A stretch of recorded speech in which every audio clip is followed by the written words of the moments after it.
ce matin encore, tu nous donnes le souffle de vie. Merci pour ces 3 jours merveilleux. Nous avons vu encore ta main agir avec toute une multitude de guérisons diverses et variées. Nous voulons te dire merci. Ce n'est pas nous qui l'avons fait, c'est le Seigneur qui l'a fait. C'est Dieu qui a fait ces choses. Et tu as fait ces choses par amour pour ton peuple, par amour pour tes enfants, Père. Nous voulons te dire merci. Nous voulons nous aussi, Père, aimer le Seigneur notre Dieu de tout notre cœur, de toutes nos forces et de toutes nos pensées. Nous en tant qu'individus, mais aussi, Père, en tant que famille spirituelle. À quoi bon vivre une vie, Père, qui ne t'honore pas et qui ne te glorifie pas, qui ne réjouit pas ton cœur? Accorde-nous la grâce, Père, de vivre une vie qui t'honore, une vie qui agrée ton cœur, une vie d'amour et de passion, une vie de reconnaissance et de célébration. Merci, Père. Merci, Père. Aimons le Seigneur. Aimons le Seigneur de tous nos cœurs. Aimons le Seigneur de toutes nos âmes. Aimons le Seigneur. Seigneur de toutes nos forces, de tous nos cœurs, de toutes nos âmes, de toutes nos forces. Aimons le Seigneur, famille ICC. Aimons le Seigneur de tout le monde, de tous nos cœurs. Aimons le Seigneur. C'est le premier et le plus grand de tous les commandements. Aimons le Seigneur de toutes nos forces, de tous nos cœurs, de toutes nos âmes, de toutes nos familles. C'est aimons, aimons, aimons, aimons le Seigneur de tous nos cœurs. Oh, aimons le Seigneur, aimons, obéissons à sa parole, aimons, aimons le Seigneur, car l'amour de Dieu consiste à garder ses commandements, et ses commandements ne sont pas pénibles.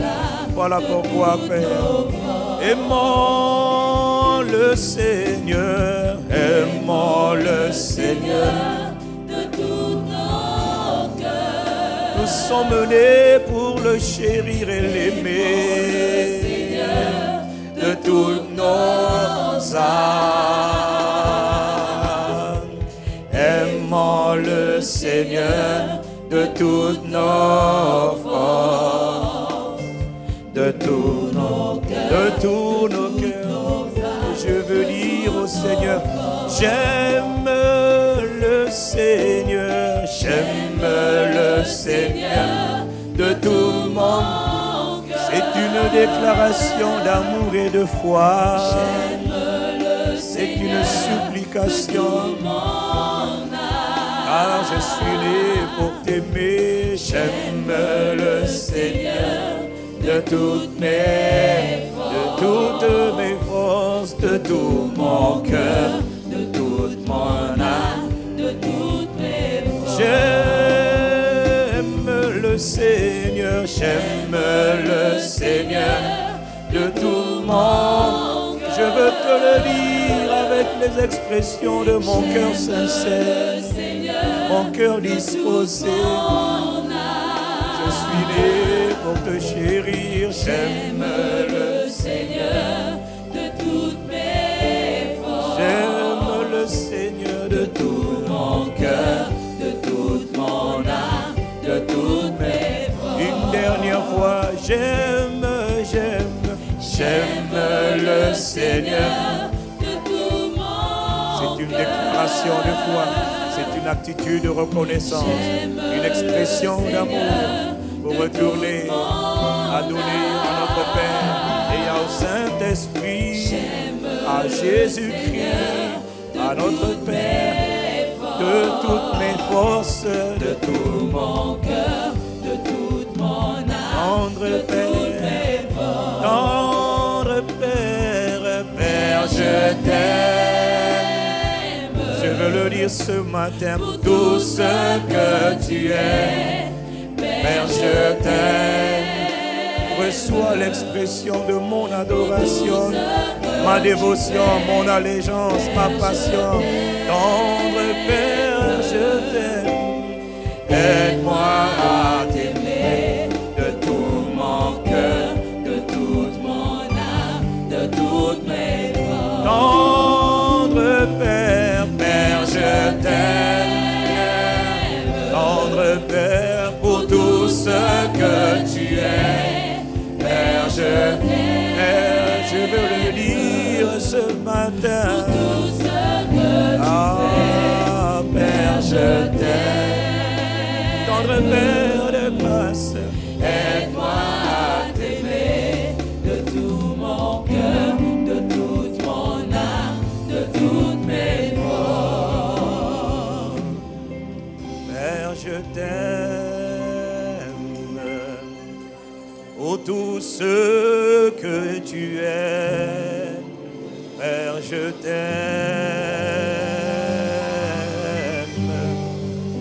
Oh, tout ce que tu as toujours été, Père, je t'aime. Je veux le dire, aide-moi à t'aimer. Aide-moi à t'aimer. Aide-moi à t'aimer. Aide-moi, aide-moi, aide-moi. Père, aide-moi à t'aimer. Aide-moi à t'aimer. Aide-moi à t'aimer.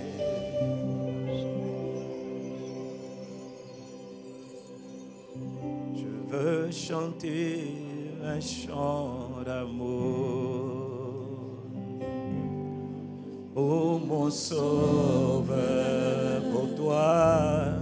pour toi Jésus, je veux chanter un chant d'amour ce matin. Je veux chanter un chant d'amour. C'est à toi que je pense, c'est vers toi que mes pensées se dirigent.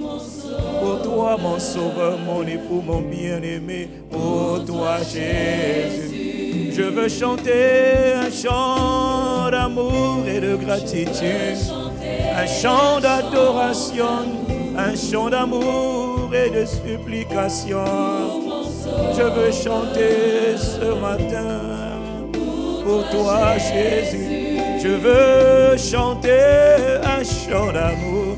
Je veux chanter un chant d'amour. Je veux chanter un chant d'amour. Je veux dire mon attachement à Dieu. Je veux dire ma passion pour Dieu. Je veux chanter un chant d'amour. Je veux chanter un chant d'amour. Je veux chanter, que puis-je donner à Dieu? C'est toi qui m'as aimé le premier. Pour toi, Jésus, je suis heureux, je suis heureux. Tu m'as donné ton nom, tu m'as donné ton nom. Je ne veux pas être. Je suis heureux de ta présence ce matin. Je suis heureux. Tu m'as donné tu m'as donné tout ce que tu avais de meilleur. Je ne veux pas être. Je suis heureux. Je suis heureux. Tu m'as donné ton nom. Je ne veux pas être ailleurs. Honoré ce matin. Je suis heureux. Tu m'as donné ton nom. Tu m'as donné ton nom. Je ne veux pas être. Je suis heureux. suis heureux. Saint-Esprit de Dieu, tu m'as donné ton nom. Je ne veux, non, non, non, non, je ne veux pas être ailleurs. Je suis heureux. Je suis heureux. Tu m'as donné ton nom. Je ne veux pas être ailleurs. Je suis Père heureux. Je suis heureux. Tu m'as donné ton nom. Tu m'as donné ton nom. Je ne veux pas, non pas ailleurs, dans ta présence. Je suis heureux. Je suis honoré. Je suis privilégié. Je suis reconnaissant. Je ne veux pas être ailleurs. Je suis heureux. Je suis heureux. Tu m'as donné ton nom. Je ne veux pas être ailleurs que dans tes bras. Telle est ma demeure. C'est là ma place, ma maison préférée. C'est là que je suis né. C'est là que j'aspire à demeurer. Dans tes bras, Père, dans mon époux, mon bien-aimé, dans les bras de mon Père, dans les bras de mon époux, mon bien-aimé Jésus, dans les bras de mon ami, de ma plus belle rencontre, dans les bras de celui que mon cœur aime, dans les bras d'amour, dans tes bras de paix, dans les bras de mon rocher, ma forteresse, dans les bras de mon protecteur, dans les bras de mon héros, dans les bras de mon bien-aimé, je demeure. C'est là ma position, c'est là ma demeure, c'est là ma place préférée.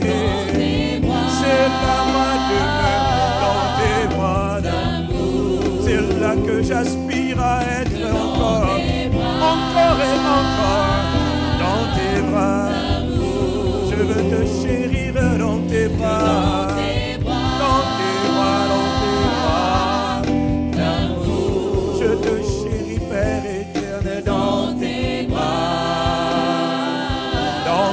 bras d'amour. C'est là ma demeure, dans tes bras d'amour, dans tes bras, dans tes bras.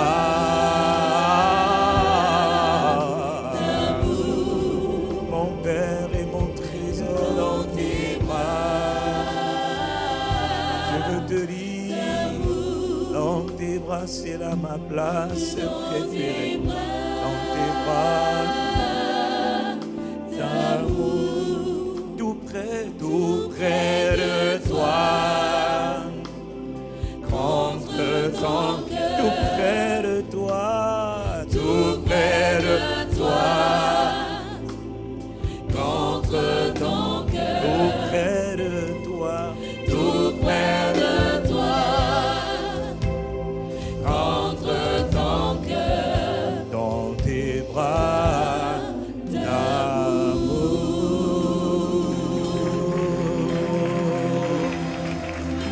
Dans tes bras d'amour. Dans tes bras d'amour. C'est là ma place préférée. C'est ma maison préférée. C'est là mon lieu privilégié. C'est là que mon cœur est restauré. C'est là que ma vie est transformée. C'est là que je suis redoutable et fort. C'est là que je suis renouvelé. C'est là que je suis équipé. C'est là que je suis renouvelé. C'est là que je suis transformé. C'est là que je suis fortifié. C'est là que je suis fortifié. C'est là ma demeure, oh Père. C'est là que je suis restauré dans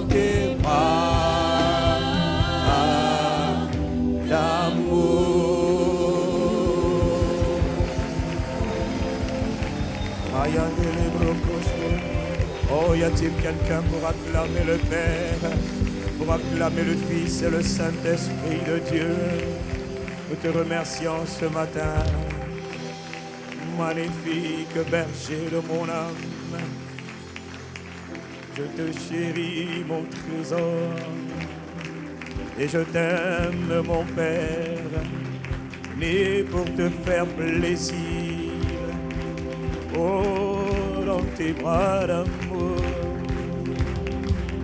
je te remercie. Tu es ma bannière et ma passion. Tu es ma vitalité, mon harmonie. Nous t'aimons, nous n'avons pas honte de le dire ce matin. Merci, tendre Père. Merci, Saint-Esprit. Nous te remercions, nous te remercions, nous te remercions, nous t'adorons. Tendre Père, je t'adore.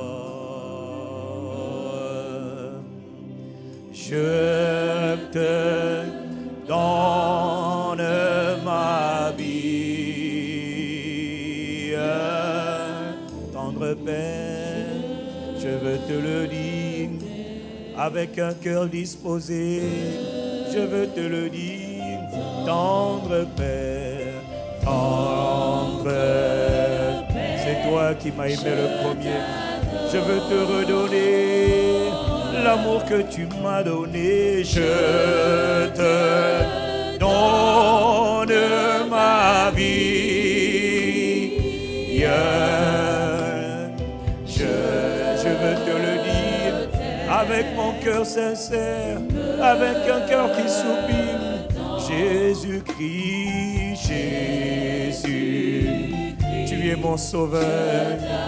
Tu es mon bien-aimé, mon époux, tu es mon sauveur. Je te donne ma vie.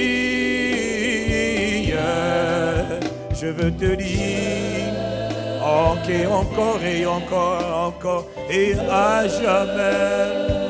Saint-Esprit, Saint-Esprit, Dieu le Saint-Esprit, Seigneur de l'Église, mon ami, mon partenaire, mon associé, le Dieu en moi, Christ à l'intérieur de moi. Je me livre à toi, je veux te dire que je veux t'aimer, que je t'aime encore et encore. Saint-Esprit, Saint-Esprit, je t'adore, je t'adore, je te donne ma vie. Je veux te dire, c'est une prière, j'aspire, je t'aime tant, je veux t'aimer tous les jours de ma vie, au Père. J'aspire à t'aimer et je désire t'aimer. Je ne demande qu'à t'aimer, à te faire plaisir. Je t'aime tant, tu es ma passion, ma vitalité, tu es mon équilibre. Je t'aime tant et je veux te dire que je suis né pour te faire plaisir. Je t'aime tant, je te chéris et je te révèle. Et je t'honore ce matin, Saint-Esprit de Dieu, tendre Jésus-Christ, tendre Père de gloire. Je t'aime tant, je veux te le dire. Je t'aime, je t'aime.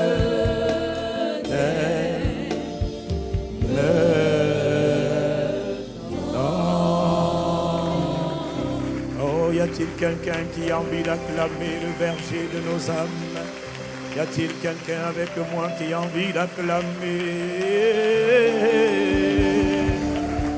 en l'honneur de Jésus-Christ, en l'honneur de notre Père, en l'honneur du Saint-Esprit de Dieu, du Dieu trois fois saint, te remercions.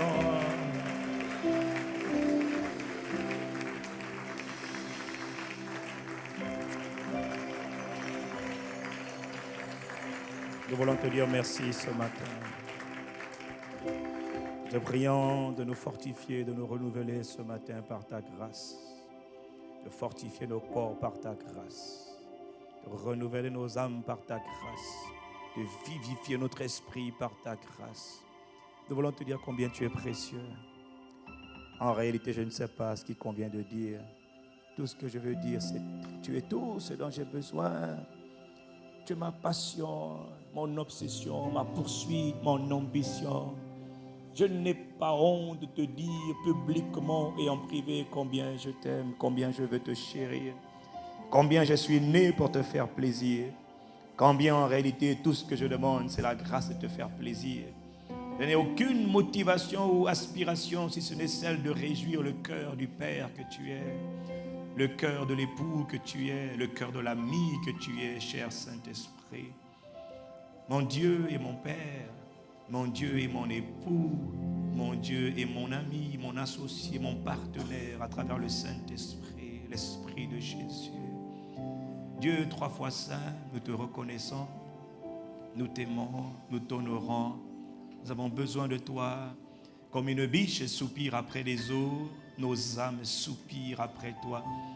De la même manière que tu nous donnes de respirer l'oxygène, l'air que nous respirons, donne-nous de te faire plaisir, donne-nous de te chérir, donne-nous de t'aimer avec une passion saine et authentique, vibrante, énergisante, dynamique.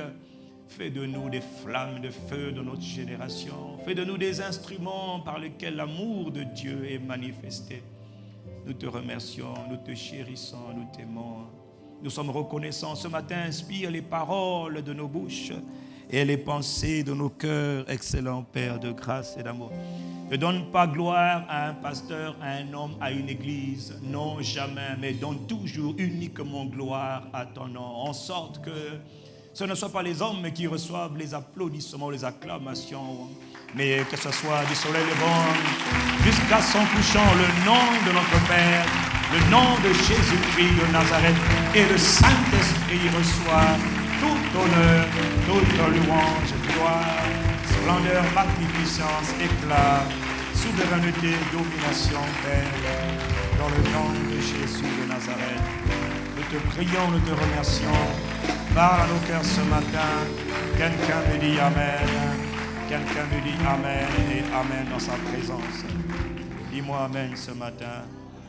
Non, je n'ai pas entendu. Quelqu'un me dit Amen. Il est bon de demeurer dans la présence de notre Père. Un jour dans ses parvis vaut mieux que 1000 ailleurs. C'est dans sa présence que tu es renouvelé, requinqué, regaillardi, vivifié, fortifié, restauré, guéri. C'est dans sa présence que les bonnes choses ont lieu. Et c'est hors de sa présence que toutes les mauvaises choses se produisent. Que Dieu nous fasse la grâce d'aimer sa présence, d'aimer sa personne. Merci, excellent Père de grâce et d'amour. Inspire-nous. Fais-nous grâce encore pour ce deuxième culte. In Jesus' name, au nom de Jésus-Christ. Quelqu'un me dit Amen. Et vous asseoir dans sa présence. Comme disait un prédicateur, asseyez-vous dans les lieux célestes en Christ Jésus. Bienvenue à Impact Centre Chrétien, bienvenue. Ceux qui sont là pour la première et la énième fois, on va tout de suite rentrer dans la parole. Nous sommes toujours, toute l'année 2015, nous sommes à l'école du Saint-Esprit, la personne la plus importante sur la terre. Il y a 2 semaines, j'étais là et le Seigneur nous a dit que dans sa lettre aux Corinthiens, nous avons vu, je vais revenir, le Saint-Esprit m'a dit de revenir sur ce que j'ai dit il y a 2 semaines, de revenir, parce que ce sont des thèmes qui ne sont pas très populaires, c'est vrai. Ce ne sont pas des thèmes où on parle de prospérité, d'impact, mais le véritable impact vient lorsque l'amour de Dieu se répand au travers de nous. Et le Seigneur m'a parlé clairement pour revenir sur ce que j'ai déjà dit il y a environ 2 semaines, afin de nous aider à être conscients de la dimension de l'amour de Dieu. Nous avons vu que dans la dernière lettre de Paul aux Corinthiens, l'apôtre Paul a prononcé une bénédiction qui est passée inaperçue pour la plupart de nous croyants. Dans 2 Corinthiens 13, verset 13, il est écrit que la grâce du Seigneur Jésus-Christ, que l'amour de Dieu le Père et la communion du Saint-Esprit soient avec pas certains d'entre nous, par les responsables de l'Église, mais il a dit que la grâce du Seigneur Jésus, que l'amour de Dieu et la communion du Saint-Esprit soient avec vous tous. Dis-moi, il parlait de moi. Dis encore, il parlait de moi.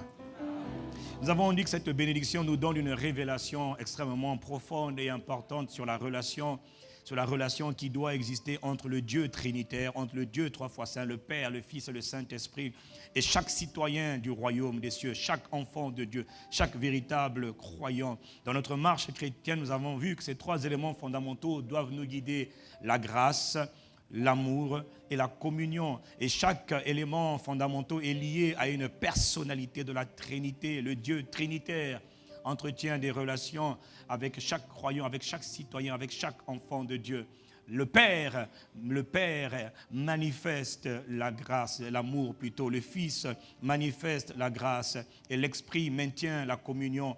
On va le voir dans les prochaines semaines, peut-être dans 2 semaines ou la semaine prochaine, à combien il est important de comprendre que la communion du Saint-Esprit, la communion avec Dieu a toujours été la volonté dans le cœur de Dieu depuis que le monde est monde, depuis qu'il a créé les êtres humains. Dieu avait toujours désiré la communion, comme un père qui met des enfants au monde et qui décide, ou comme une mère ou un père qui enfante et qui aspire à avoir une relation intime, une relation passionnelle se développer entre le père ou la mère et les enfants. Telle a été la volonté de Dieu notre Père. Et Paul, en donnant cette révélation ô combien profonde de 2 Corinthiens 13, verset 13, nous rappelle simplement que de façon quotidienne, chaque citoyen du royaume est appelé à vivre, à marcher de manière vraiment consciente. Dis-moi, de manière consciente. De manière consciente dans les 3 dimensions, dans les trois relations fondamentales, dans l'amour de Dieu, dans la grâce du Seigneur Jésus, dans la communion du Saint-Esprit. Chaque croyant est appelé à vivre et à marcher de manière consciente dans l'amour de Dieu. Et il y a 2 semaines, nous avons parlé de l'amour de Dieu et ce matin, le Seigneur m'a dit de revenir encore sur l'amour de Dieu, car l'amour de Dieu est un thème qu'on n'épuisera jamais. Celui qui pense qu'on a trop parlé de l'amour n'a rien compris à l'amour. On ne parlera jamais assez de l'amour.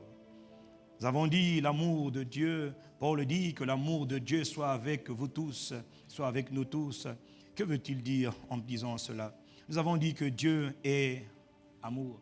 Nous avons expliqué que c'est l'amour qui est au commencement de toutes choses, que Dieu a tout créé par amour. Dieu a fait tout ce qu'il a fait par amour. Que la motivation principale, lorsque dans Genèse 1, il nous est dit au commencement, Dieu, El-Chochim Bara, Dieu créa les cieux et la terre. Ce qui a motivé la création des cieux, donc de l'univers et de la terre, la seule motivation de Dieu en créant l'univers, c'était l'amour. Et quand Dieu a dit que la terre, que la lumière soit la lumière, la raison pour laquelle Dieu a parlé, prononcé la parole, ce qui l'a motivé, ce qui l'a inspiré, c'est l'amour. Parce que Dieu fait toutes choses par amour.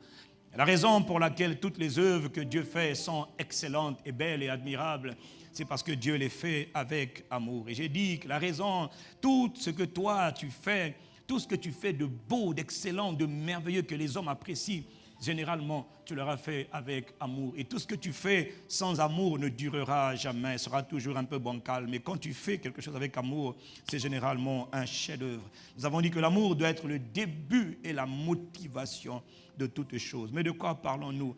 Nous parlons de l'amour de Dieu, nous ne parlons pas de l'amour des hommes. Dans le grec, il y a 3 mots qui définissent l'amour, et en français, il y a un seul mot, c'est amour, mais dans le grec, il y en a 3. Il y a eros, qu'on appelle encore erotica, qui est l'amour charnel, l'amour qu'on a pour un homme ou pour une femme, parce qu'elle a un bon corps, parce qu'il a un bon corps. Alors je t'aime, et quand je pense à toi, je t'aime. Non, tu n'es pas en train de m'aimer, tu es en train d'aimer ma forme, mes formes qui un jour ou l'autre finiront par changer. M'aimeras-tu encore à ce point? Ça, c'est Eros, mais il te dit qu'il t'aime. Ce n'est pas ça. Ce n'est pas de cet amour érotique ou Eros que nous parlons. Il y a aussi l'amour philéo. Nous parlons de l'amour philéo. L'amour philéo, c'est le partager ensemble. Je t'aime, toi non, je t'aime, moi non plus, tu m'aimes, moi aussi je t'aime. Parce que nous partageons ensemble, nous vivons ensemble, nous habitons ensemble, nous aimons être ensemble, nous prenons du plaisir ensemble. Ça, c'est l'amour fraternel, l'amour entre les frères et les sœurs de la communauté ou d'une même famille, c'est de l'amour fraternel. C'est l'amour philéo. Mais il y a un autre amour qu'on appelle l'amour agapao, qui n'a rien à voir avec le fait de partager, qui a juste à voir avec le fait de donner. L'amour agapé, agape ou agapao, c'est le fait de donner. Je t'aime, tu ne me rends pas l'amour que je te donne, c'est pas grave, je t'aime quand même. L'amour agapao, c'est cela l'amour dont nous parlons. C'est cela la nature et la force de la puissance de l'amour de Dieu.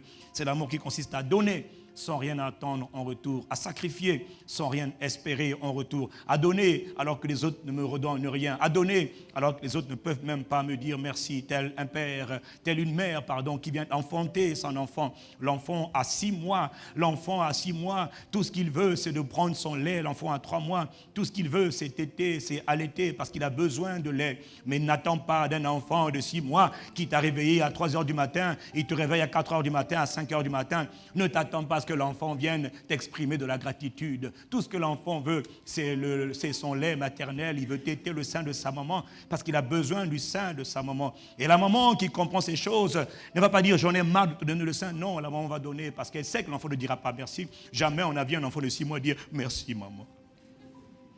Si tu entendais ton enfant de 6 mois te dire merci maman, je crois que tu laisserais le sein, puis tu laisserais l'enfant, tu partirais. Quelqu'un me dit amen. C'est cela l'amour qui consiste à donner sans rien attendre en retour. Jamais une mère de famille, une vraie mère de famille, donne le lait maternel à son enfant en disant un jour quand tu auras 18 ans, tu vas me dire merci pour ce que je suis en train de faire pour toi aujourd'hui. Tu vas me dire merci tôt ou tard. Non, ça ce n'est pas normal parce qu'à l'instant présent, tout ce que tu penses, tout ce à quoi tu penses, c'est donner à l'enfant ce dont l'enfant a besoin sans rien attendre en retour. Quelqu'un me dit amen.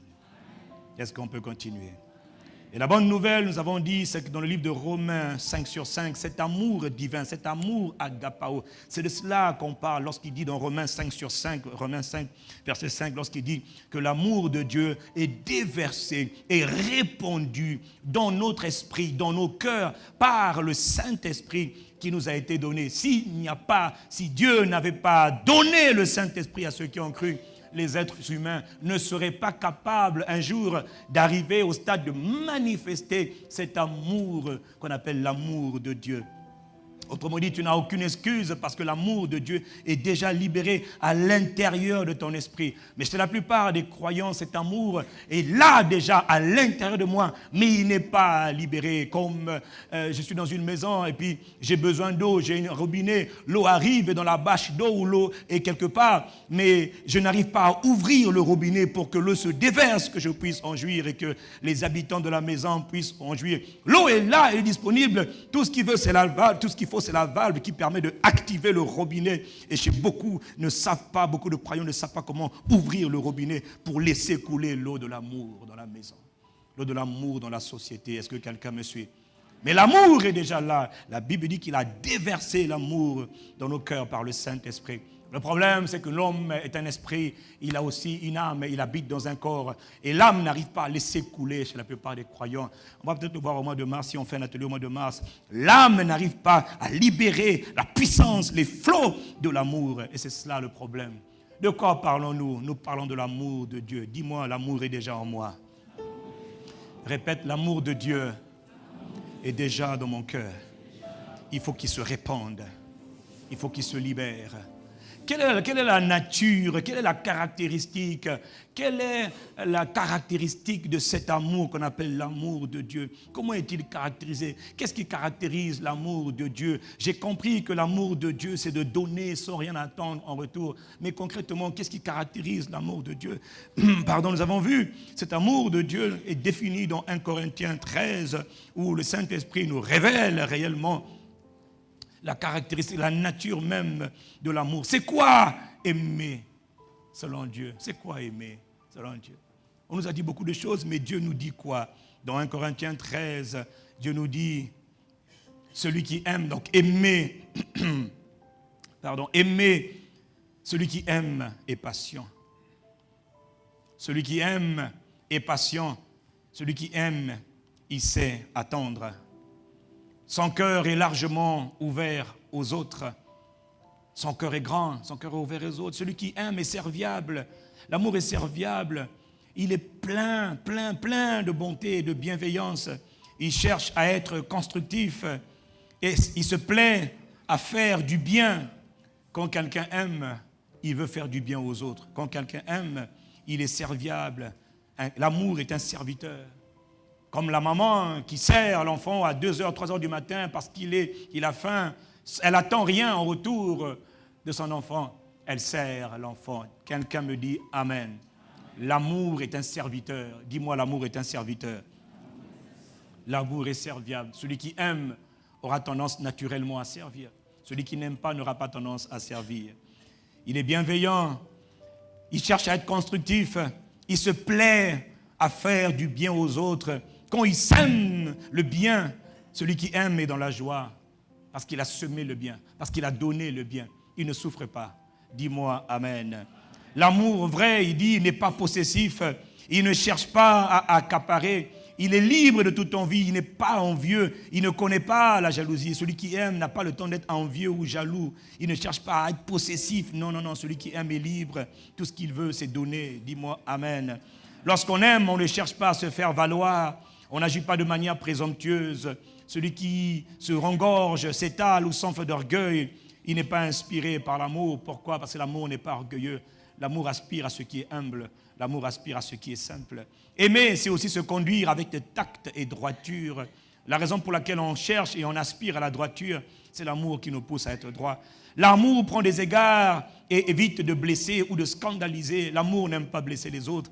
L'amour n'aime pas scandaliser les autres. L'amour n'est pas dédaigneux. Nous parlons là du caractère intrinsèque, de la nature même de ce qu'on appelle l'amour de Dieu. Quelqu'un me dit l'amour de Dieu. Celui qui aime ne saurait agir à la légère ou commettre des actes inconvenants. Aimer, c'est de ne pas penser d'abord à soi. On l'a dit encore il y a 2 semaines. Aimer, c'est de ne pas penser à toi et de ne pas penser à soi.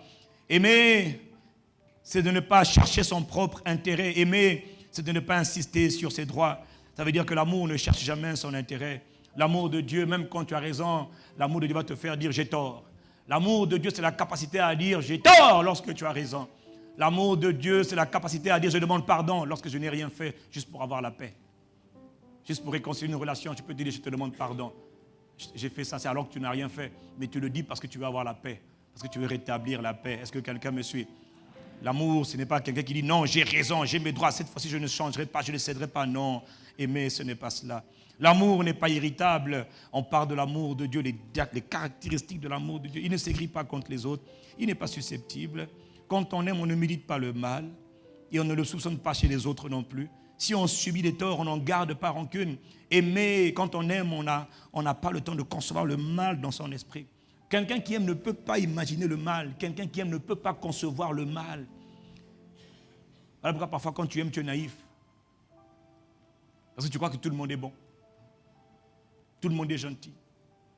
Quand tu aimes, tu penses que tout le monde est sincère. Quelqu'un me dit Amen. Quand on aime, on pense que tout le monde est sincère. Jusqu'à ce qu'on découvre que finalement les gens ne sont pas aussi sincères qu'ils le croient. Jusqu'à ce que tu découvres que finalement les gens mettent des masques. À l'église, ils mettent des masques. Zorro est arrivé. Hein? Les gens mettent des masques. Mais ça ne peut pas ébranler l'amour. Dis-moi Amen.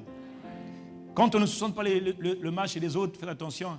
Ça veut dire que quand on vient accuser quelqu'un devant toi, quand l'amour a déjà travaillé en toi, quand l'amour est en train de travailler en toi, tu ne vas pas croire ce qu'on te dit sur quelqu'un. Sur telle ou telle personne, tu ne croiras pas. Tu vas appliquer la parole qui dit que c'est sur la déclaration de 2 ou 3 témoins qu'une vérité est établie.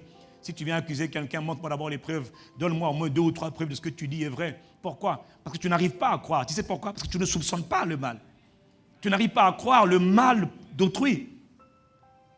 Si l'amour n'a pas encore commencé à faire le travail en toi, dès qu'on te dit que Motewana, un tel a fait, hé, je savais, sans preuve, sans vérification, sans rien. Ça, ce n'est pas l'amour qui t'a motivé. Il faut encore prier pour creuser un peu dans l'amour. Dis-moi Amen. Si on subit des torts, on n'en garde aucune rancune. L'amour ne garde pas de rancune. On subit des torts, on subit des insultes, on subit des critiques, on subit des attaques. Ça fait mal, très bien. Mais on ne garde pas rancune. On est capable de dire, Père, pardonne-leur, car ils ne savent pas ce qu'ils font. Ça, c'est la position, l'attitude, le caractère de l'amour. Quelqu'un me dit Amen. L'amour couvre tout. Il souffre tout, il endure et il pardonne tout.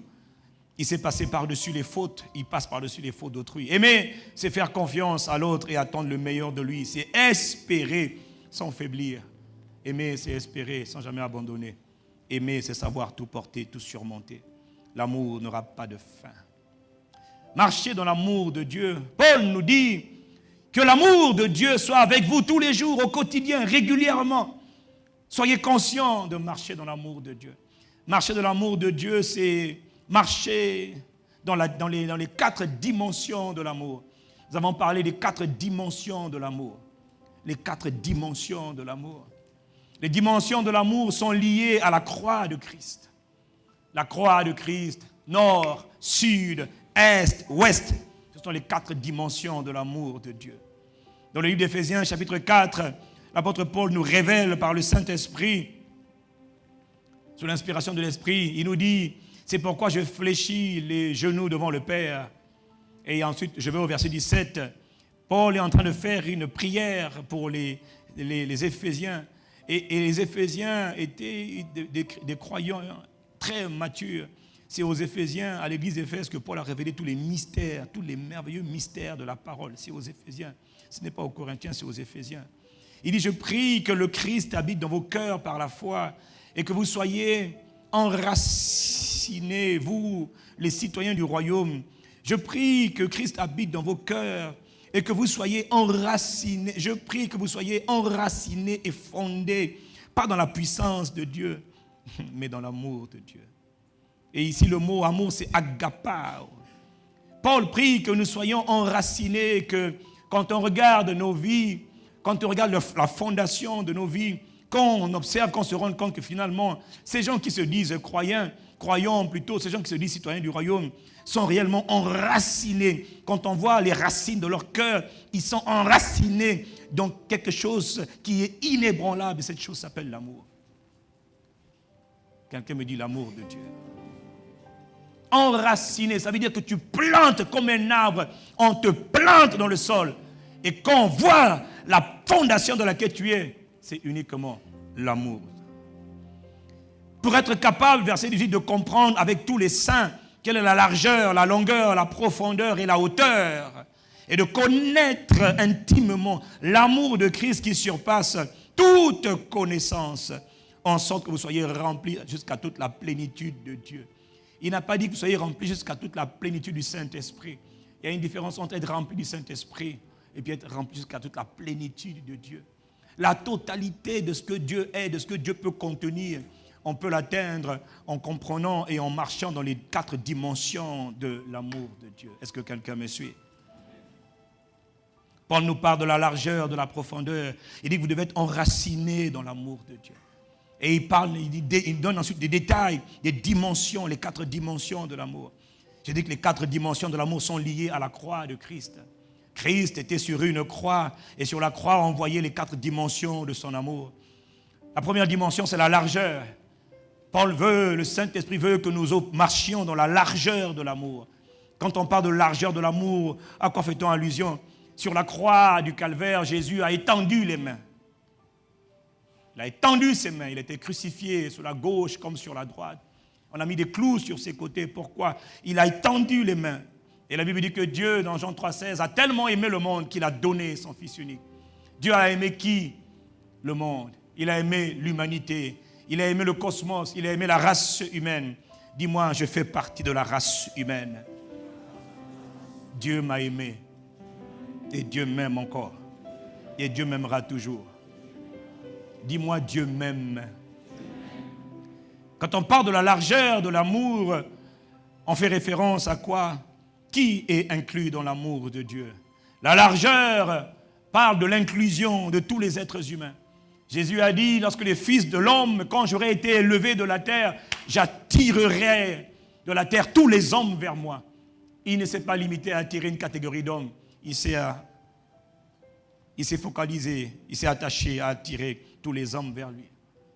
La largeur de l'amour de Dieu parle de la capacité de Dieu, de la volonté de Dieu, de l'amour de Dieu, d'inclure absolument tout le monde, tous les peuples, toutes les races, les noirs, les marrons, les blancs, les jaunes, toutes les communautés, toutes les races, tous les peuples de la terre.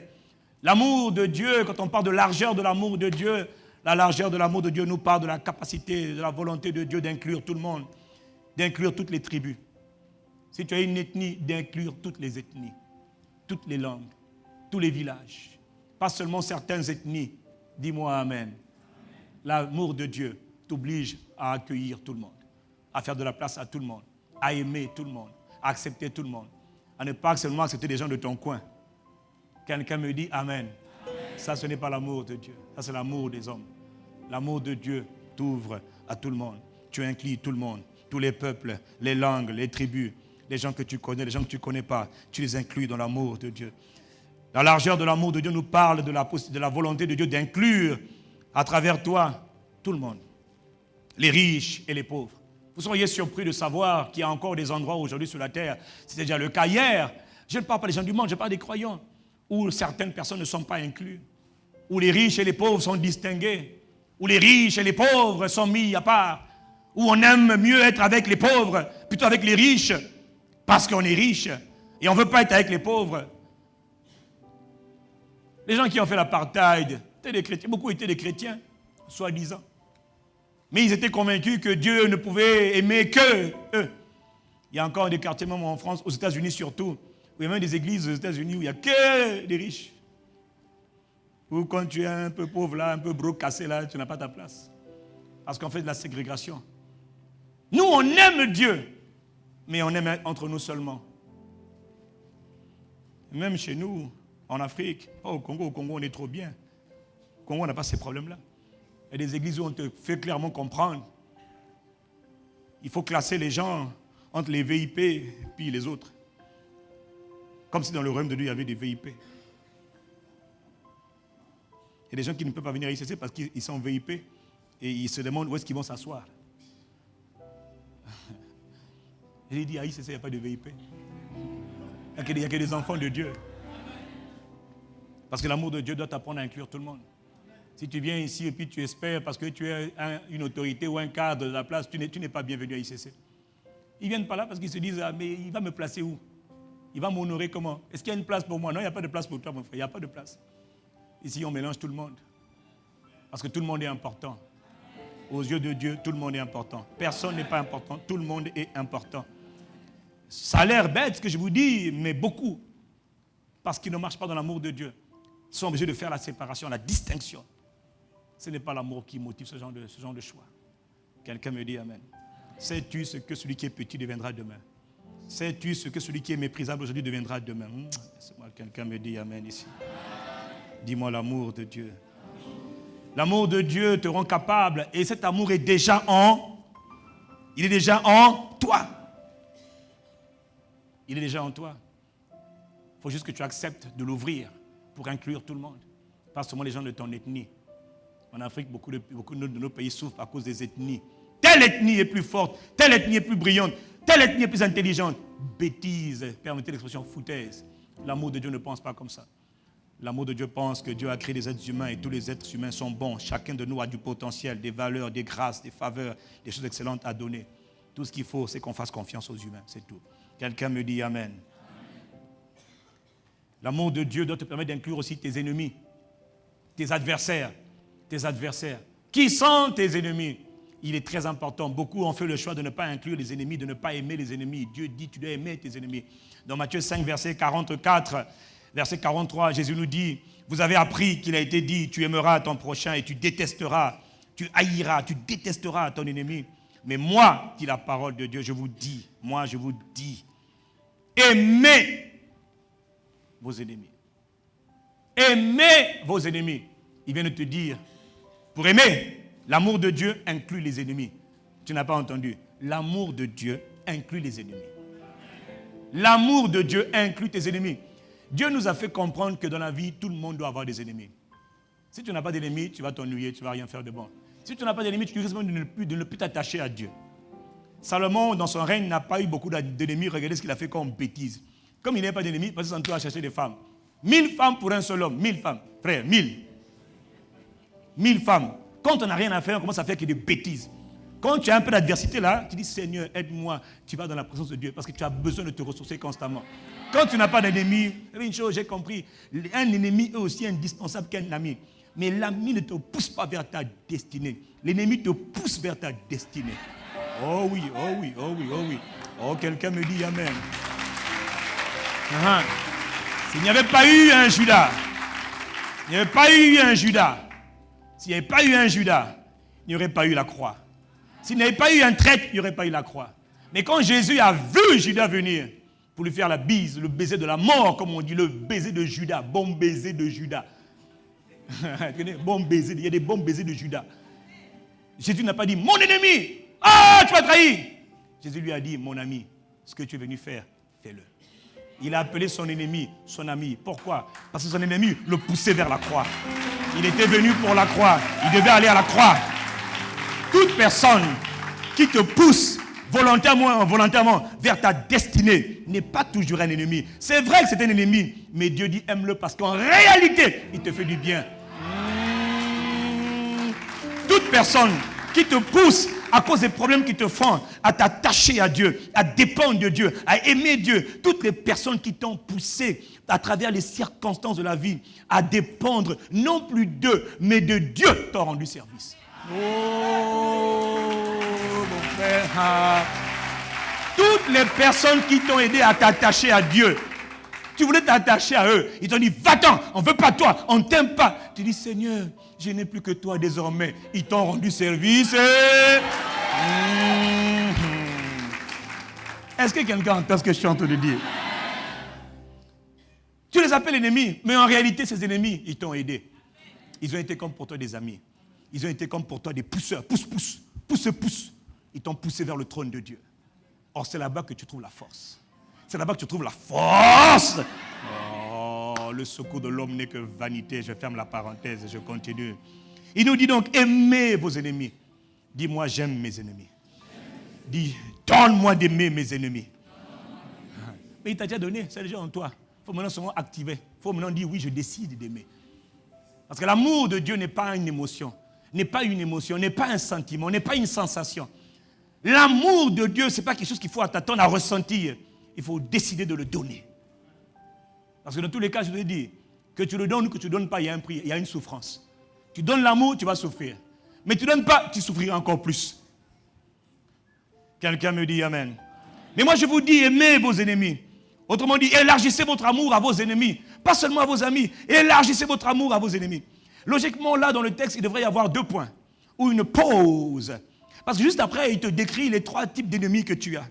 Oh là là, les 3 types d'ennemis que tu as. Les premiers ennemis, il te dit, c'est ceux qui te maudissent. Ceux qui te maudissent. Malédire, maudissent. Mal dire, mal parler. Ceux qui parlent mal de toi. Ils te salissent avec leur langue, avec leurs lèvres. Ils te salissent, ils te critiquent, ils te calomnient. Ils te font du mal. Ils te blessent avec leurs paroles. Ils te maudissent. Sciemment ou inconsciemment, volontairement ou involontairement. Quand ils parlent de toi, ils te déchirent. Mais avec leur langue. Ils sont en train de te maudire. Diffamation, accusation, dénigrement, calomnie. C'est ça les malédictions. Est-ce que quelqu'un me suit? Et il te dit, la première catégorie d'ennemis, c'est ceux-là. Ils te détruisent avec leur langue. Tu sais que pour tuer quelqu'un, on peut le tuer avec des paroles. Ah, vous ne saviez pas ça? Mais on te tue avec des paroles. Si tu acceptes bien sûr les paroles. Et il te dit cela, justement pour ne pas mourir par leurs paroles. On ne pas dire vous êtes vous aussi des méchants, vous. Non, il dit non, pas comme ça. Dans le royaume de Dieu, mes enfants à moi, il doit bénir les ennemis. Il doit bénir ceux qui les maudissent. Quelqu'un te maudit. La tentation normale, riposte humaine, naturellement. Ah bon, il a dit ça à mon sujet. Alors là, prends le téléphone. Tu as dit quoi? Papa, c'est fini. Tu fais exactement comme lui. Dieu dit à ceux qui te maudissent, la réponse, c'est les bénir. Dieu ne te demandera jamais de faire ce que tu ne peux pas faire. Et Dieu me dit de te dire que cet amour-là, qui consiste à bénir ceux qui te maudissent, est déjà en toi. Mais c'est ton âme qui dit, jamais je ne bénirai. Là, tu as décidé. C'est là le problème. Ton âme a dit, pas question. Ton esprit dit, laisse couler la pompe. Le flot de l'amour doit se déverser. L'âme dit, pas question. Ton pied, mon pied. Je ne pardonnerai pas. Je répondrai. Tu ne réponds pas, tu te tais. Et tu bénis. Et là, ce n'est pas une émotion. C'est une décision. Je décide d'aimer. Je décide de le bénir. Moi qui vous parle, je vis ça au quotidien. Donc je sais pratiquer ça parce que ça marche. Oh frère, Nous, tout ce qu'on dit dehors, puis, et ce n'est pas encore fini. Hein. Ça va augmenter. ICC, je vous préviens, moi je suis déjà au courant. Ah. Je ne vais pas vous dire tout ce que Dieu me dit. Je suis déjà au courant de ce qui m'attend. Je suis déjà au courant. Et j'enseigne pour que le peuple soit préparé. Sinon, on va vous tuer. Les paroles des gens vont vous démolir. Ce que vous allez entendre va vous ébranler. Il faut être prêt. Quand on va en guerre, on prend les armes et on va à la guerre. L'arme qu'il faut avoir quand on va en guerre, c'est l'amour de Dieu. C'est ça qui va t'éviter d'être blessé. Aimer va t'éviter de prendre des coups. Ah, plus jamais. Non, il me te dit, ah, ils m'ont fait mal, mais je me relèverai. Oh, quelqu'un dit amen.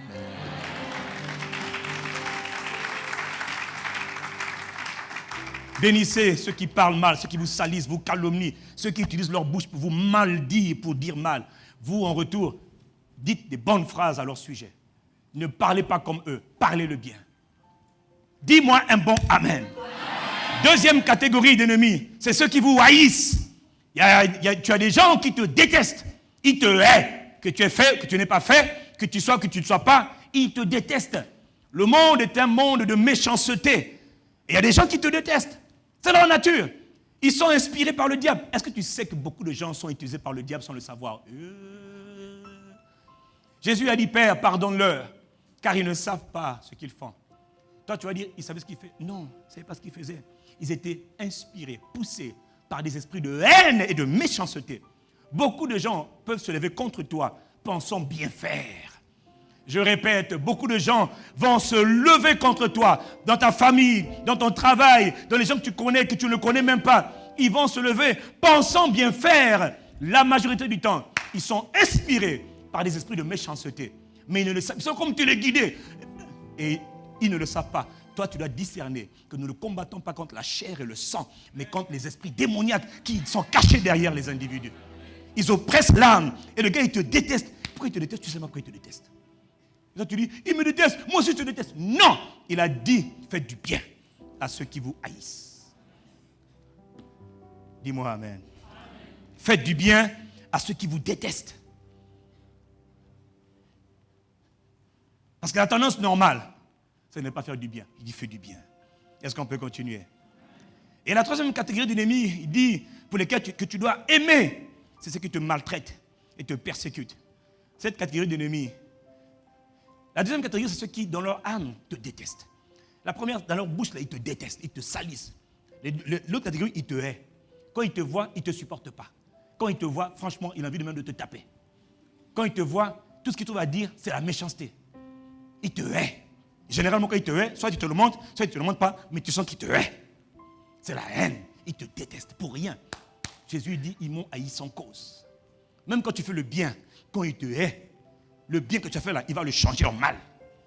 Quand il cherche de prêcher là, il regarde mon pantalon, il regarde ma tête, il regarde les boutons, il essaie de trouver les cheveux, il va me haïr. Et moi je fais que sourire.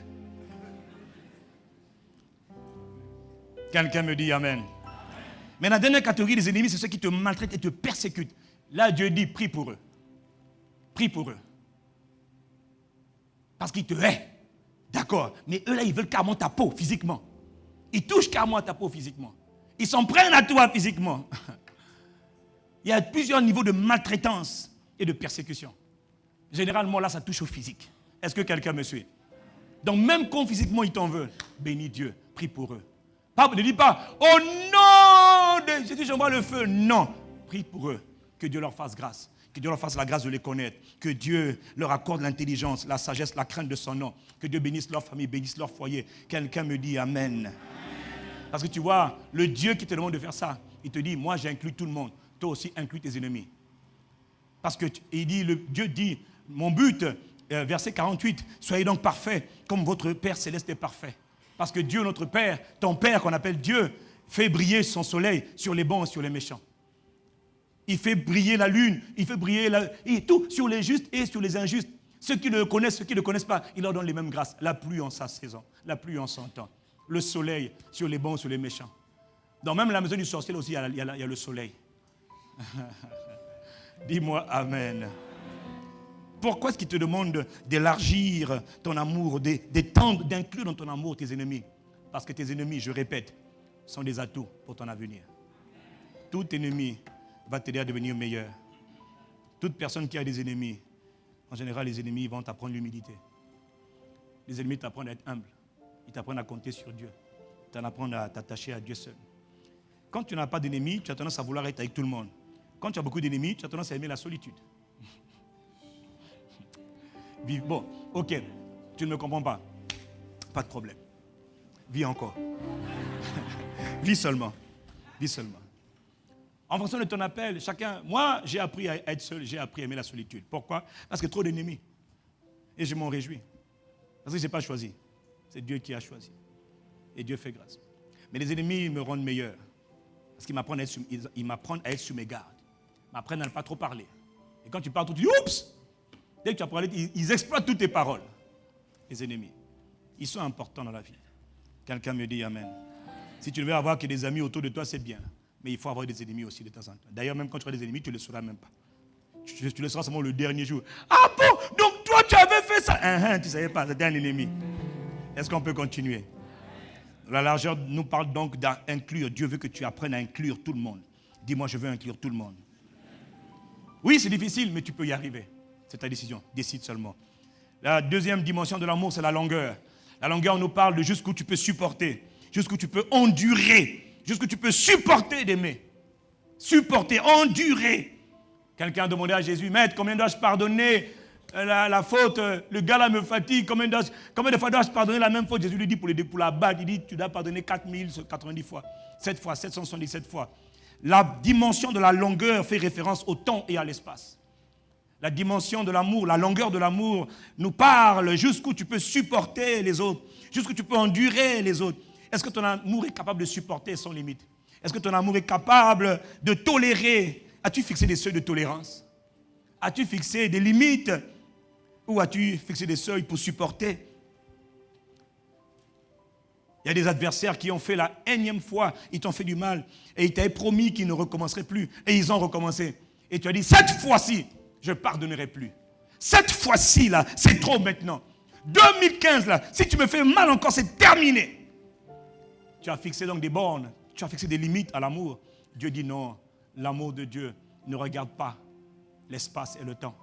Dieu t'aime au-delà de l'espace, au-delà du temps. Dis-moi Amen. Tu vois, le Saint-Esprit m'a dit, je n'ai jamais cessé de vous aimer malgré tout le mal que vous me faites. Malgré toute la souffrance que vous infligez à votre Père qui est dans les cieux.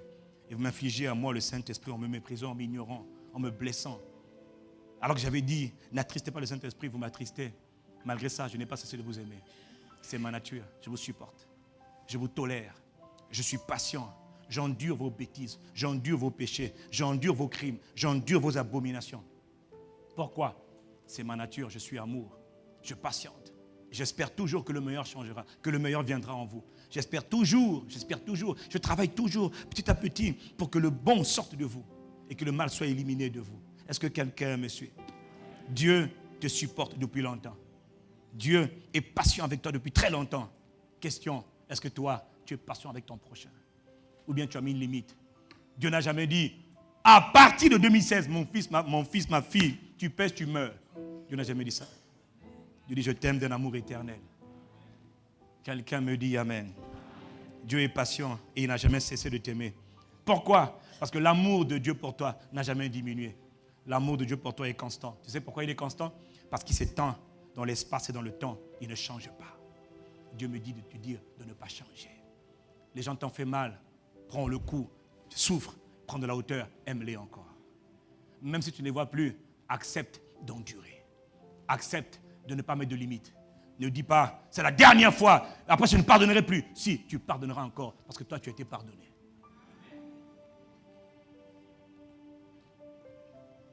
Patiente, parce que toi Dieu a été patient et Dieu est patient avec toi.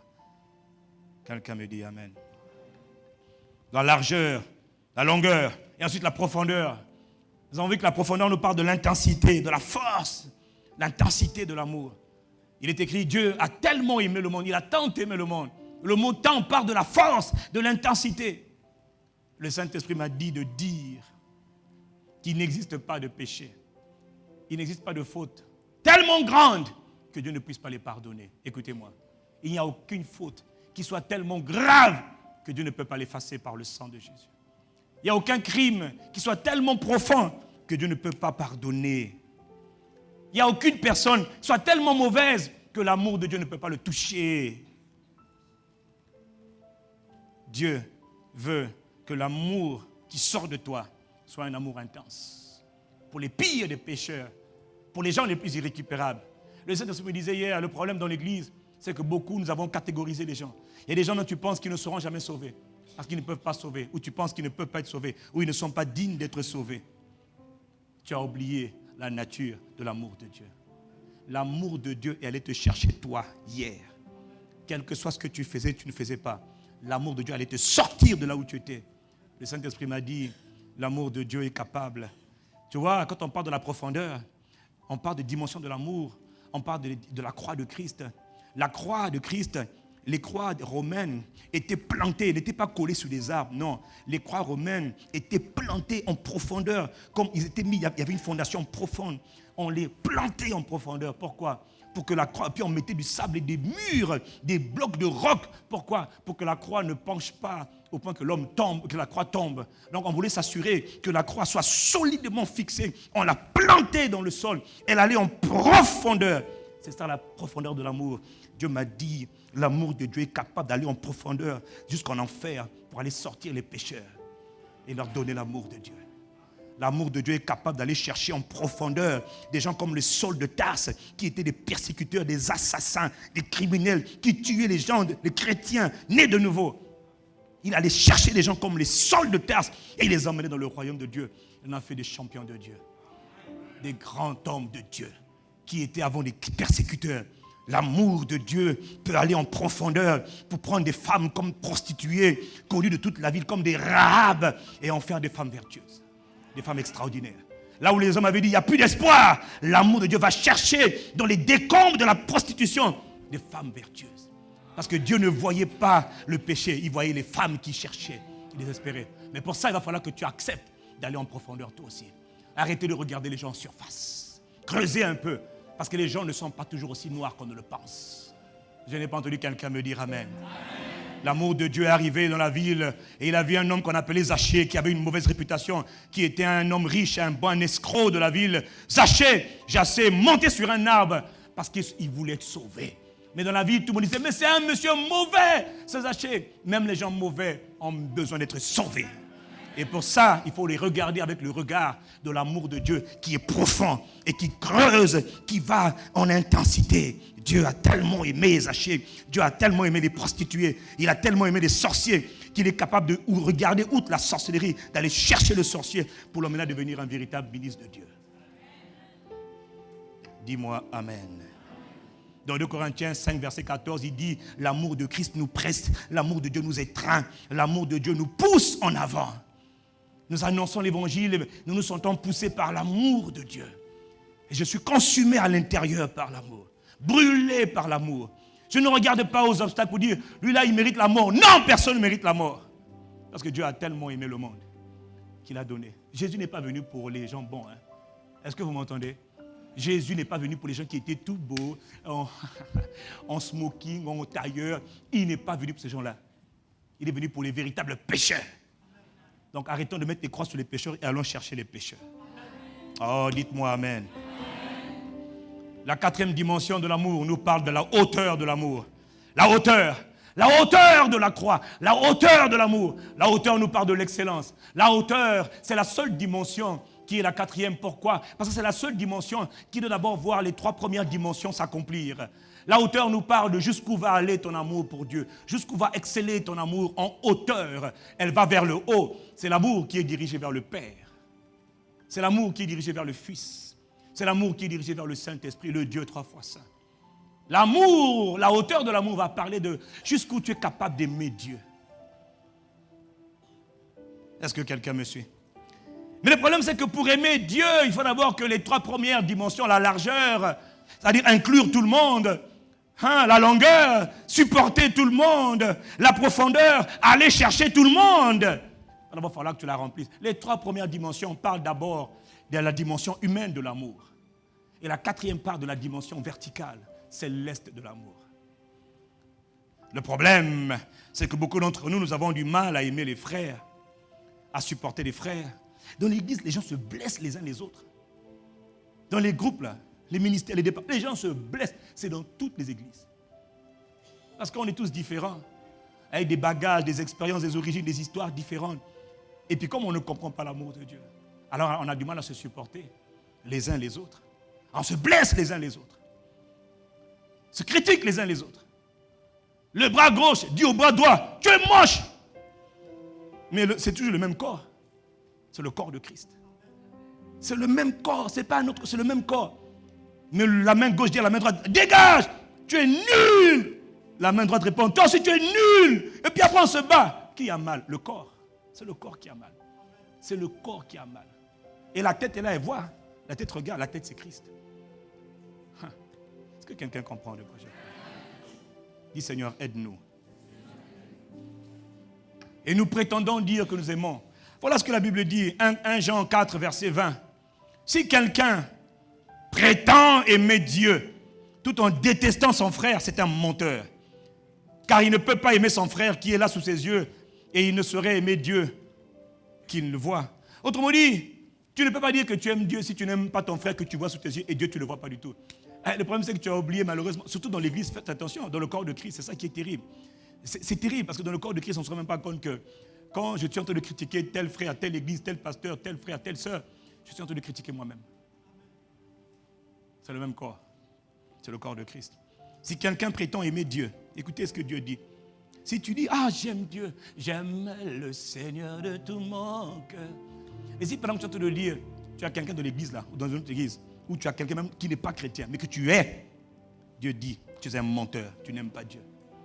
Tu ne peux pas aimer en vertical. Dieu dit, la 4e dimension, c'est la dimension de l'amour vertical. Tu ne peux pas l'avoir si tu n'as pas d'abord inclus tout le monde. Parce que Dieu, lui, il a inclus tout le monde.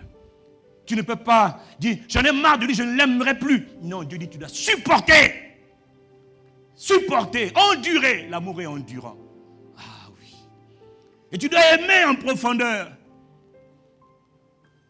Et c'est là maintenant que tu peux dire, j'aime Dieu.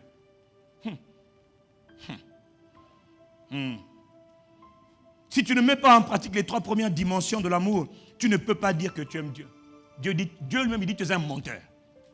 Autrement dit, tu te mens à toi-même. Tu penses que tu aimes Dieu, tu n'aimes pas Dieu. Tu aimes toi-même. Ce n'est pas Dieu que tu aimes. Tu te séduis. 1 Jean 4, 1 Jean 3, verset 14. Il lui dit, quant à nous, nous savons que nous sommes passés de la mort à la vie.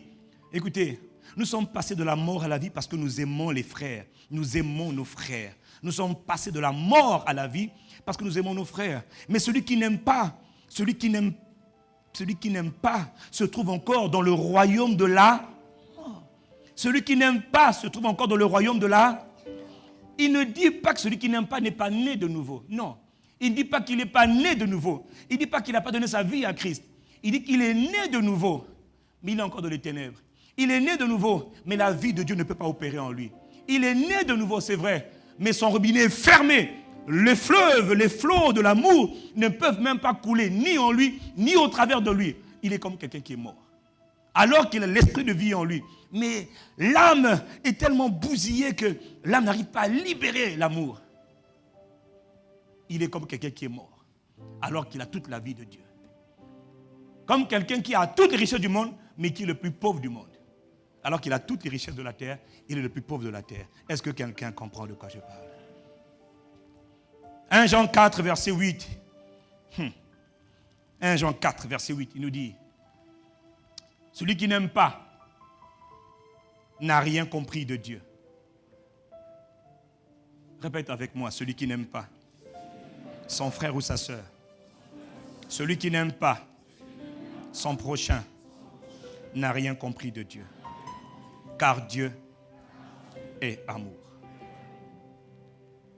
Dieu est amour. Ailleurs, il nous dit, celui qui déteste son frère et sa sœur, ou son prochain, il m'a fait du mal, il m'a fait mal, il m'a fait souffrir. Dieu dit, si pour ça tu le détestes, tu es un meurtrier, tu es un assassin. Ah bon? Oui. C'est parce que nous ne comprenons pas la parole de Dieu et la profondeur de la parole. Nous lisons les versets, mais nous ne lisons pas la parole, nous ne méditons pas la parole. Dieu dit, si tu as quelqu'un dans ton cœur aujourd'hui que tu détestes, quel que soit ce qu'il t'a fait, Dieu dit, j'ai mis en toi l'amour, mon amour, par mon esprit qui est en toi, le Saint-Esprit, Dieu, le Saint-Esprit, le Seigneur, le Saint-Esprit est en toi. Le Saint-Esprit veut juste ouvrir le robinet, mais le Saint-Esprit ne peut pas forcer la porte. Il dit, laisse, accepte, dis, Seigneur, j'ai souffert, j'ai mal, mais je choisis de pardonner. Je choisis d'aimer. Je choisis de libérer l'amour que tu as mis en moi. J'accepte. Ah, ça me fait mal, Seigneur. Mais j'accepte de libérer l'amour. J'ai mal, ils m'ont fait trop mal. Tu as le choix. Aimer va te faire souffrir. Mais ne pas aimer va te faire encore plus souffrir. Pourquoi? Parce que toutes les fois que tu aimes, tu sèmes. Toutes les fois que tu aimes, tu sèmes. Toutes les fois que tu manifestes l'amour, tu sèmes. Toutes les fois que tu obéis à la parole, tu sèmes. Quand les gens te détestent, quand tes ennemis te détestent, dans ta famille, au boulot, partout où tu es, les gens t'ont fait mal, ils t'ont fait du tort, c'est vrai.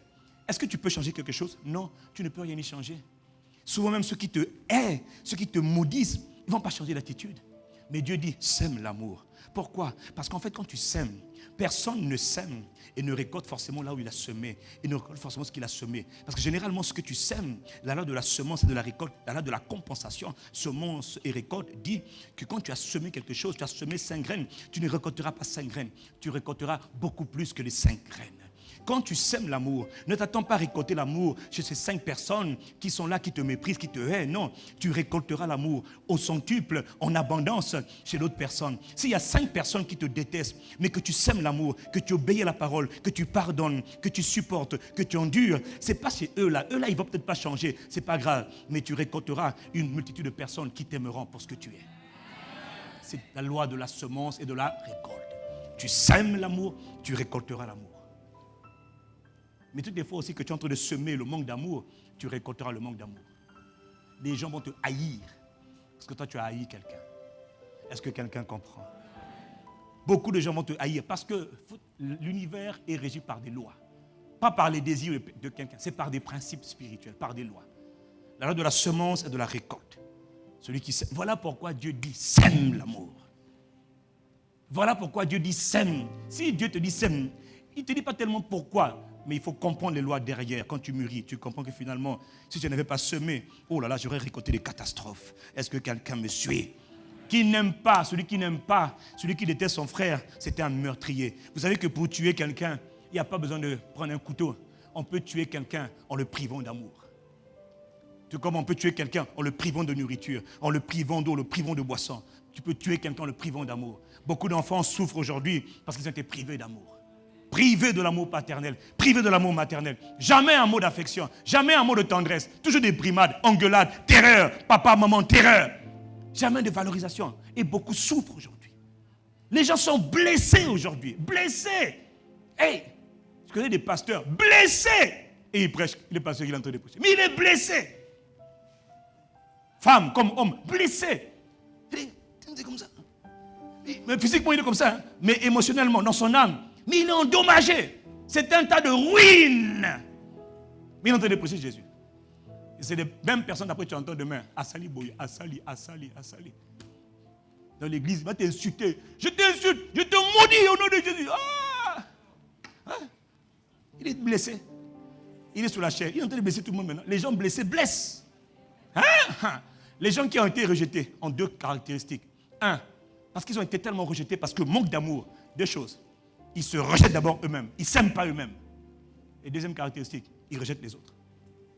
Si tu es marié à quelqu'un qui est rejeté, qui est blessé, il va te blesser.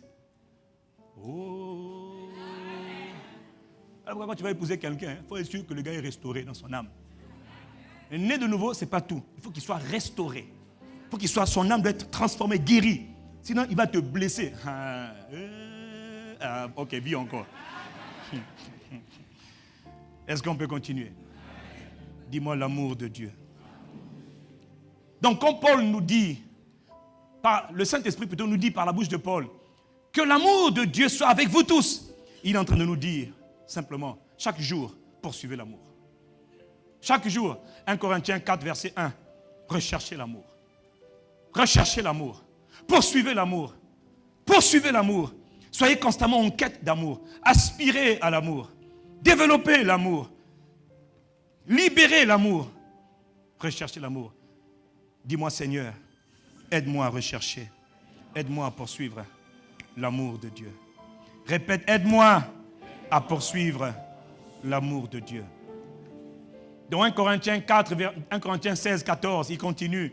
Il nous dit que l'amour de Dieu inspire, motive. L'amour de Dieu motive, inspire toutes vos actions, tous les actes que vous posez, tout ce que vous entreprenez et donne le ton à tout ce que vous faites parmi vous. Il dit assure-toi, ça veut dire assure-toi que tout ce que tu fais, que tout ce que tu penses, que tout ce que tu entreprends, que tout ce que tu inities, que même tes paroles, que les choix que tu fais dans la vie, que les décisions que tu poses dans la vie, que les relations, les fréquentations que tu as, tout soit inspiré par l'amour. Que le caractère que tu as soit inspiré par l'amour. Que l'attitude que tu as soit inspirée par l'amour, motivée par l'amour. Pourquoi? Parce que l'amour doit être, dit Dieu, au début de toute chose. L'amour de Dieu doit être la motivation de toute chose. Ce n'est pas tout de prêcher comme je fais, de parler comme je fais ce matin. Il faut le faire avec amour. Ce n'est pas tout de venir enseigner, de chanter, de servir. Non, il faut le faire avec amour. Il faut le faire en aimant les gens. Il faut le faire en aimant les gens. Dis-moi amen. Il faut le faire en incluant tout le monde, en ne faisant exception de personne. Il faut penser à tout le monde. Il faut inclure tout le monde. Moi, je rêve de ce pays qu'on appelle Congo, un pays où tout le monde va apprendre à s'aimer les uns les autres. Un pays où les gens s'aiment les uns les autres, c'est un pays qui est fort. Un pays où les gens sont patriotes. Où quand les gens pensent pays, ils pensent à l'intérêt collectif. Ils pensent à l'intérêt commun. Ils pensent à la... Oh, vraiment, l'amour de Dieu. L'amour de Dieu. Quand l'amour devient un caractère, un état d'esprit, alors tu commences à vivre selon les recommandations de Paul aux Romains. Je termine par ça. Romains 12, verset 14. Romains 12, verset 14. Le Saint-Esprit nous dit, écoutez, le Saint-Esprit nous dit, Romains 12, 14, bénissez ceux qui vous persécutent. Et puis il dit, bénissez et ne maudissez pas. Il dit, bénissez, parlez bien.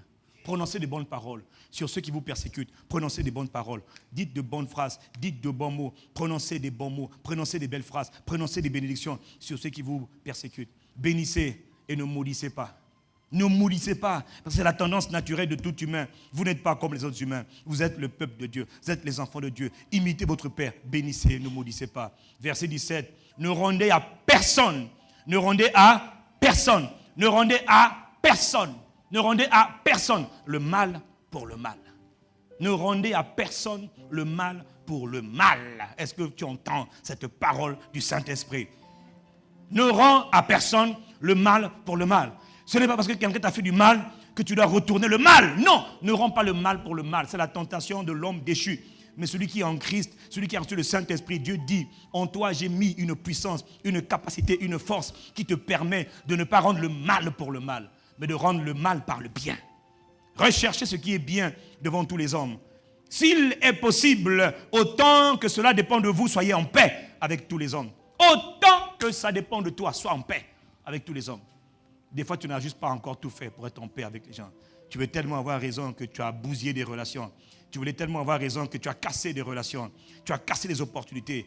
Parce que ce qui était important, c'était ton opinion, ta position. Tu n'as pas été un cultivateur maximum de paix. Il fallait juste parfois abandonner tes droits. Dire seulement j'ai tort alors que tu avais raison. Il fallait laisser aller. Autant que cela dépend de toi, sois en paix avec tous les êtres humains. Il y a des cas où tu ne pourras rien faire. Mais il y a des moments où tu pourras faire. Diminue-toi pour être en paix les uns avec les autres. Verset 19. Ne vous vengez pas vous-même, bien-aimés, mais laissez agir la colère.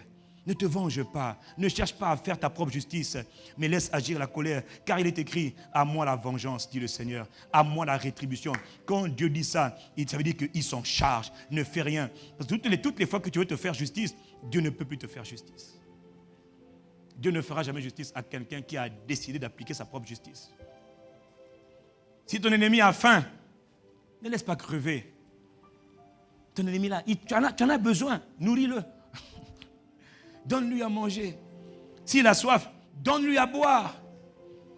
Car en agissant ainsi, ce sont des charbons ardents que tu amasseras sur sa tête. Ne te laisse pas vaincre par le mal, dit la parole de Dieu, dit le Saint-Esprit. Ne te laisse pas vaincre par le mal. Trop de gens sont vaincus par le mal des autres. Il dit, mais surmonte le mal par le bien. Tu peux dominer le mal en faisant le bien. C'est un choix. N'attends pas d'avoir des émotions. Ah non, je ne sens pas. Tu ne sentiras jamais qu'il faut décider d'aimer. Mais tu décideras d'aimer. Et le reste suivra. Sinon, tu vas haïr les gens. Et tu vas devenir ce que tu n'aurais jamais voulu devenir. Et tu vas devenir le contraire de la nature de ton Père. Dis-moi Amen. Dis-moi Seigneur, aide-moi. Inclinons la tête en signe de révérence envers Dieu. Qu'est-ce que Dieu dit ce matin? Dieu dit qu'il veut que tu sois conscient de marcher. Tu dois être conscient que Dieu veut que tu marches de manière régulière dans l'amour de Dieu. Dans l'amour de Dieu. Apprends à poursuivre l'amour. Chaque jour, jour après jour, aspire à développer l'amour. Aspire à cultiver l'amour. Aspire à aimer tes ennemis. Aspire à chérir tes ennemis. Aspire. L'amour de Dieu, si grand, si tendre, c'est un amour sans fin. Il est illimité dans le temps, illimité dans l'espace. Il n'a pas de limite. Il ne dit pas « je veux m'arrêter d'aimer ». Il ne dit pas que je n'aimerai plus. L'amour de Dieu va au-delà des frontières. Au-delà des frontières de l'Église, l'amour de Dieu s'étend. Il va toucher dans l'enfer les perdus. L'amour de Dieu va chercher les perdus. L'amour de Dieu inclut les peuples, les langues, les ethnies, les tribus, les nationalités. L'amour de Dieu va attraper, va chercher ceux qui sont le plus loin possible. Pourquoi? De les emmener à l'amour de Dieu, de les emmener à la croix de Christ. L'amour de Dieu supporte, il endure. Que l'amour de Dieu soit avec vous tous. Marchez en étant conscience. Vous devez poursuivre l'amour, rechercher l'amour, vivez dans l'amour entre les frères et les sœurs. Ne vous battez pas, ne vous insultez pas, ne vous calomniez pas, ne vous critiquez pas. Vous êtes un seul corps, le corps de Christ. La jambe ne peut pas insulter la tête ne peut pas insulter les doigts ne peuvent pas insulter le genou. Marchez dans l'amour, supportez-vous les uns les autres, supportez-vous, vous êtes capables. J'ai mis cet amour en toi, tu peux le faire. Décide seulement, accepte. L'amour aimé te fera souffrir, mais aimé va te préserver des déceptions, des trahisons, des revers. Aimer va te rendre capable de supporter l'insupportable. Aimer te rendra capable de supporter les revers, les trahisons, les déceptions de la vie. Aimer te rendra capable de supporter les tragédies, les difficultés de la vie. Décide d'aimer, décide d'aimer. Le Saint-Esprit dit décide d'aimer, c'est ton choix. Décide ce matin. Prie, demande, Seigneur, rends-moi capable. J'accepte. Tu as mis tes capacités en moi. Je veux aimer Dieu, mais avant d'aimer Dieu, je dois aider mon frère, je dois aimer ma soeur, je dois aimer mon prochain. L'amour de Dieu si fort et si tendre est un amour sans fin, est un amour qui va extrêmement loin, qui n'a pas de limite. L'amour de Dieu, the love of God, l'amour de Dieu, merci. Merci, l'amour de Dieu. L'amour de Dieu est manifesté ce matin. L'amour de Dieu, nous voulons dire merci à notre Père et notre Dieu pour cet amour. Libéré dans nos cœurs par le Saint. Si le Saint-Esprit n'était pas là, nous ne serions pas capables d'aimer. Mais parce que le Saint-Esprit est là, nous te supplions. Tel est le chant, l'amour de Dieu, tel est le chant que font entendre les anges et les saints. Seigneur, merci. L'amour de Dieu, l'amour de Dieu, l'amour de Dieu, l'amour de Dieu, l'amour de Dieu, si fort, si tendre, est un amour sans fin. C'est un amour sans fin.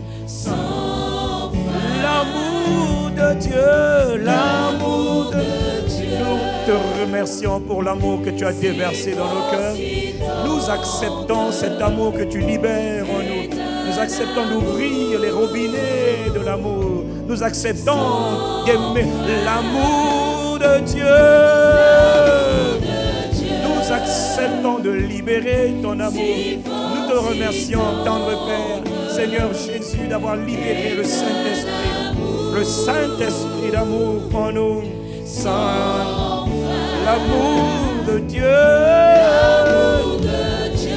Recevons l'amour de Dieu, bénissant Dieu. C'est parce que Dieu est patient avec nous que nous sommes encore en vie aujourd'hui. C'est parce que Dieu a eu compassion de nous que nous sommes encore là. L'amour de Dieu. Nous te rendons grâce pour ton amour. Oh, the love loin dans le temps, sans limite, sans limite. L'amour de Dieu, il est si fort et si tendre, il est si profond, il va chercher les pécheurs, il va chercher en enfer, il va prendre les sorciers, il va prendre les méchants. L'amour de Dieu, il pardonne, il supporte et il endure les choses les plus difficiles à endurer, à accepter. Éternel amour, l'amour de Dieu, saint, l'amour de Dieu, l'amour de Dieu.